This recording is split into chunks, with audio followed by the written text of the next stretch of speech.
World health organisation হু এর তথ্য মতে প্রতি 100 জনে একজন শিশু অটিজম নিয়ে জন্মগ্রহণ করে। অটিজম জেনেটিক্যাল কারণেও হতে পারে। জেনেটিক্যাল কারণে যদি 10% অটিজম হয়, তাহলে 90%ই হয় সঠিক পুষ্টিকর খাবার এবং প্রসূতি মায়ের সঠিক যত্নের অভাবে। আসসালামু আলাইকুম, ওয়েলকাম টু দিস ভিডিও। আশা করি সবাই ভালো আছেন। আমি হাসনাত ফাতেমা শ্বেতা। আপনাদের সাথে আজকে আমি খুব সেন্সিটিভ একটা বিষয় নিয়ে কথা বলতে চাই, তা হলো অটিজম স্পেকট্রাম ডিসঅর্ডার। খুব অসহায় থাকি আমরা যেখানে, এবং কিছুই করার থাকে না, কিছুই বলার থাকে না, কিন্তু খুব সামান্য কিছু সতর্কতায় আমরা আমাদের অনাগত সন্তানদের এই অভিশাপ থেকে বাঁচাতে পারি। Doctor Dorothy Fatema Bukulapa, MBBS, FCPS, MD, gynaecologist. ওনার যখন ঢাকা মেডিকেল কলেজে পোস্টিং ছিল, তখন আমি একদিন গেছি ওনার কাছে। আমি প্রায় যেতাম, আমার বাচ্চাও হয়েছে ওনার হাতে। আমি যেদিন গেছি, দিয়ে দেখলাম উনি বের হচ্ছে, উনি আমাকে সাথে নিয়ে বের হলেন। উনি গেলেন ঢাকা ইউনিভার্সিটিতে, যে উনি এক প্রফেসরের সাথে কথা বললেন। পরে আমি জানলাম যে স্যারের সুপারভিশনে উনি PhD করতেছেন, টপিক হচ্ছে প্রসূতি মায়ের খাদ্য। আমি বেশ অবাক হলাম, কারণ আপা হচ্ছে একজন সার্জন, উনি সারাক্ষণ অপারেশন করে, টেকনিক্যাল বিষয় নিয়ে কাজ করে। তা আমি খুব অবাক হয়ে আপাকে বললাম যে আপা, আপনি এই বিষয়ে কেন PhD করবেন? আপনি তখন একটা টেকনিক্যাল বিষয় করবেন।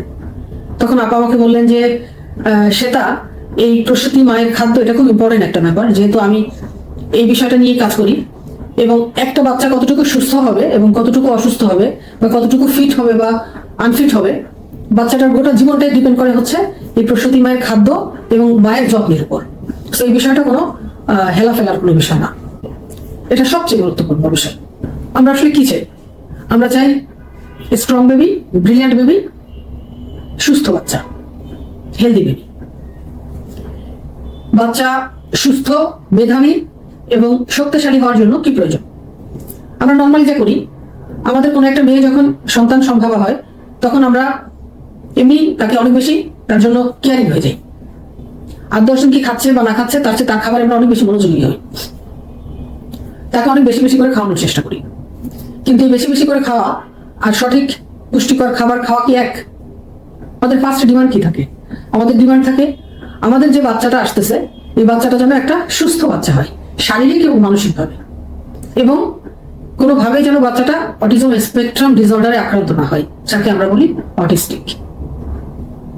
গর্ভকালীন সময়ে খুব সামান্য কিছু বিষয়ের উপর খেয়াল রাখলেই আমরা আমাদের অনাগত সন্তানদের অটিজম থেকে বাঁচাতে পারি। অটিজম কেন হয়? গর্ভাবস্থায় বাচ্চার নার্ভাস সিস্টেম এবং ব্রেন, অর্থাৎ স্নায়ু এবং মস্তিষ্ক যদি সঠিকভাবে ডেভেলপ হতে না পারে, তাহলেই বাচ্চারা অটিজম স্পেকট্রাম ডিসঅর্ডারে ভোগে।